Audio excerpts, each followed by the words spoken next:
We are back in from the break, folks, on a Friday TGIF edition of the show. Hottest show on the streets, best form of Alabama football you're going to find anywhere. In my own words, the podcast with yours truly, Stephen M. Smith of Touchdown Alabama Magazine. And the guest that we are bringing in is a very special one. People believe the 2008 matchup between Alabama and Georgia was the ultimate game that helped start Alabama getting back to being on top of college football. And though that's true, and though there's much legitimacy to that statement, other people believe it was that 2007 matchup between Alabama and Arkansas that got the tide back rolling. And I remember that game vividly because it had John Parker Wilson at quarterback, and it had a certain young man to catch the game-winning touchdown in Bryant-Denny Stadium.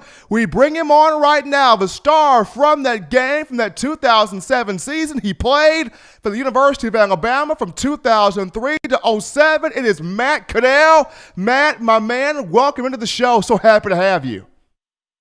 So glad to be here, man. Thank you, Stephen, for the introduction, man. You make me want to run out on the tunnel again. I'm not sure. Hey, I try to be a hype man, Matt, but sometimes it works, sometimes it doesn't work. But hey, we'll flow with it. Very happy to have Matt Caddell here on the show. Once again, people played for the University of Alabama at wide receiver from 2003 to 2007, that being with Mike Shula and one Nick Saban. And Matt, kind of for starters here to kick this thing off, when you look at just this point right now in terms of the coronavirus pandemic and Alabama not being able to have spring practice, everybody was looking forward to the spring and seeing the new guys, the Bryce Youngs, the Will Andersons, the Jace McClellans, all of the incoming freshmen, and also the returning guys, but not being able to have that due to the global crisis. But Nick Saban talked about having kind of a OTA type deal where you have the 14 teachable practices prior to the season where you're showing guys the technique, you're demonstrating the technique, you're teaching guys what to do, how to do it, and why it's important to execute it. And I remember you and I had a conversation prior to today about how beneficial that would be. And you being a former player, how helpful would it be for Alabama to have these teachable practices, kind of like on an NFL style, despite not being able to have as much contact as it would like to? I think it would be very beneficial. I think it's similar to how NFL prospects, they don't have a spring game. They kind of go to a rookie camp or OTAs once they get drafted from an NFL team, and it's very beneficial. It'll be everything from meetings, film, practicing on the field, 7-on-7, 11-11, just non-pad teaching fundamental with the coaching staff. And I think that's well needed in these uncertain times if we plan to have football in 2020. And I think Coach Saban spoke to that, having some type of OTA, some other team activities where you can get engaged with your team and have that interaction. I think hopefully the NCAA will do the right thing and kind of have some type of plan for that while we're dealing in these uncertain times. Now, with players having this much of a break or this long of a break, Matt, and I know, of course, when you guys played, you had breaks after the spring because you go into the summer, you have that summer break, but it's not in this type of a circumstance. But the main gist here is, upon coming back from this break and being able to have these small teachable like practices, how important will it be for these players to have the passion to want to get back on the field, but also have the wherewithal to know, don't, go too hard in terms of don't hurt your teammate, don't overexert yourself, have the practices, have some contact, but don't be overboard with it in terms of the players getting back? I think the players, the way Coach Saban runs practice, I think not only would the players be engaged, but they would know the correct tempo of how to practice. We're all the same team, and we want to keep everybody healthy, and that's what gives us the better shot of being becoming champions. And I think as long as the players stay engaged, stay in contact with the coaches as far as the playbook, what they want to install for camp, I think that's the most important thing, making sure the players stay in shape. I think these young guys coming in are really going to have to, just be more mature and just really focus on, having that self-discipline because you're not able to go to the gym just yet. So just making sure you're working out each day, pushing yourself, improving constantly, doing what you can to take your game to the next level. So you'll be that much more prepared when we hopefully have these teachable activities before the 2020 football season. We're live here, folks. If you're just tuning in to the show, we got Matt Caddell, former Alabama wide receiver, played for the Crimson Tide from 2003 to 2007. On In My Own Words, the podcast.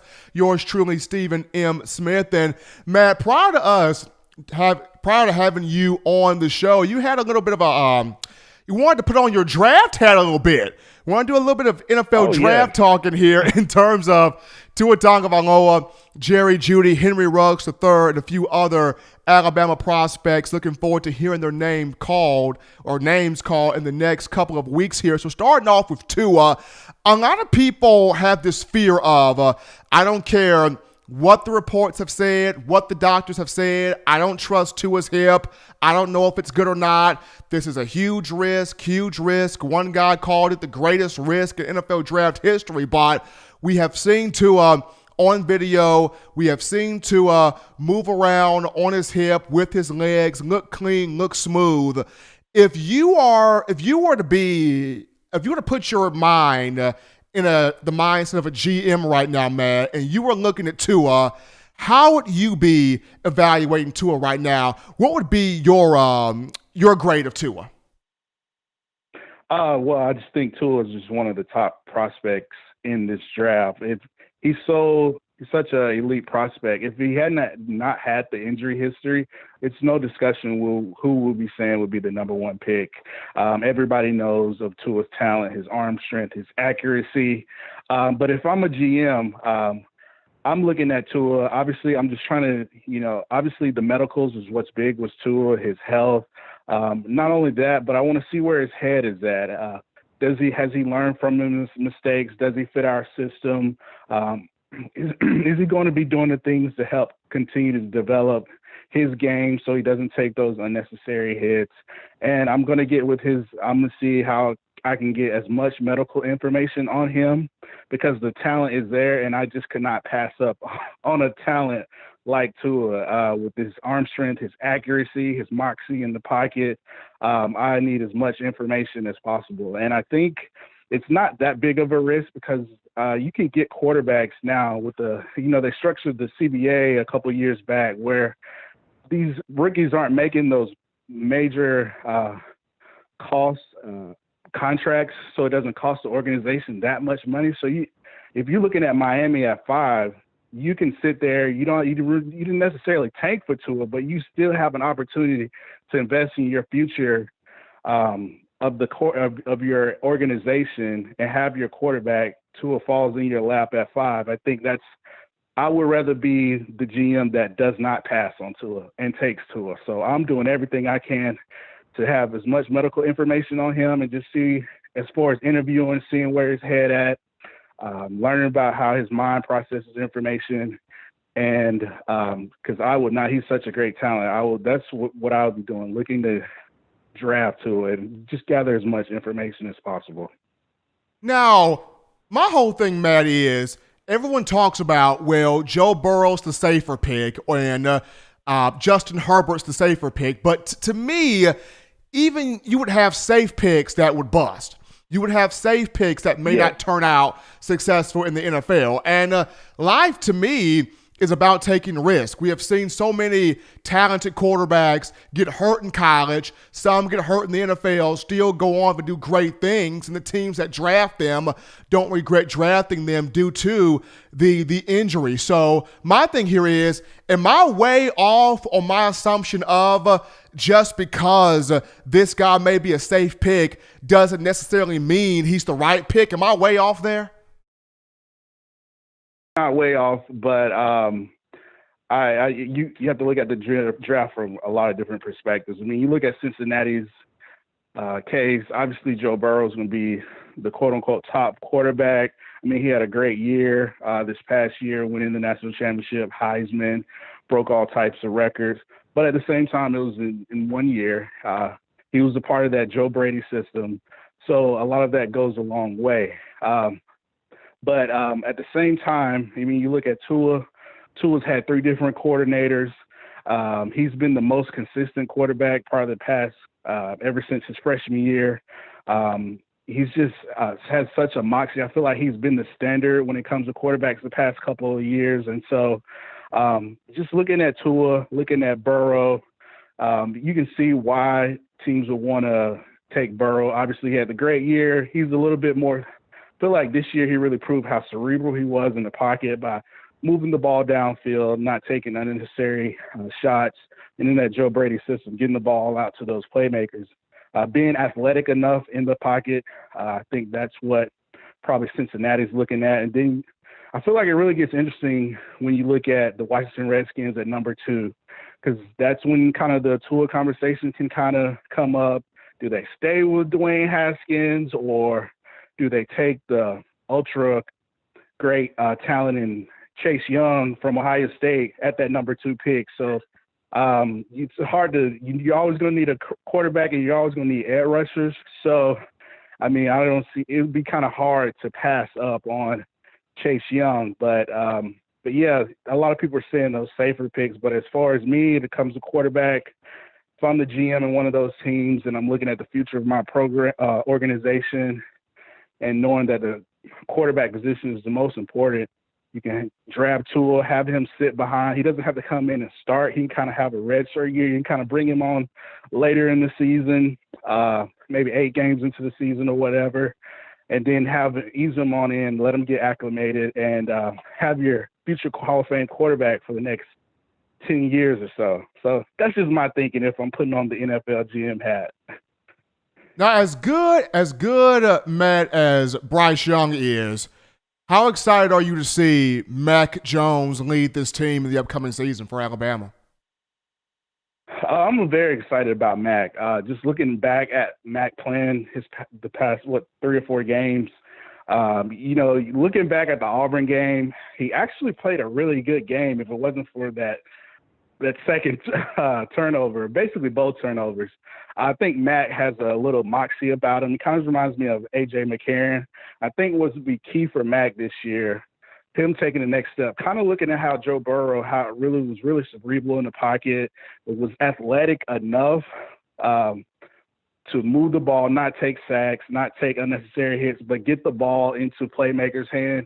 I think if Matt takes that step in athleticism and moving in the pocket, I think he'll have a lot of success, and he will have to, because you look at that quarterback room down there, it's a lot of competition, especially with the number 1 quarterback or player in the nation coming in Bryce Young, who's, from what I'm reading, is still continuing to develop and really looking to really be competitive in this quarterback race.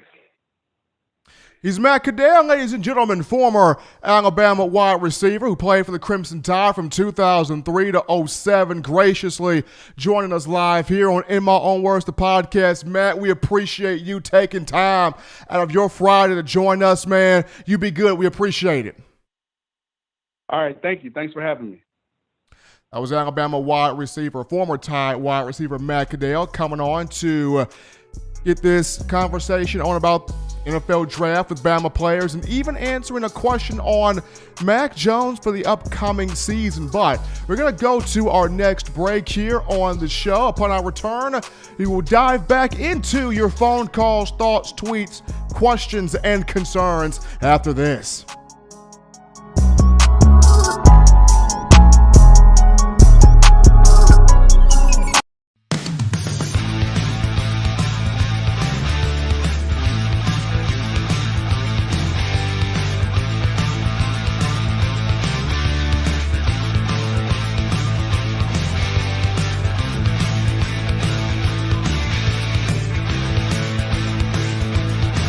T-Town Menswear in the University Mall in Tuscaloosa.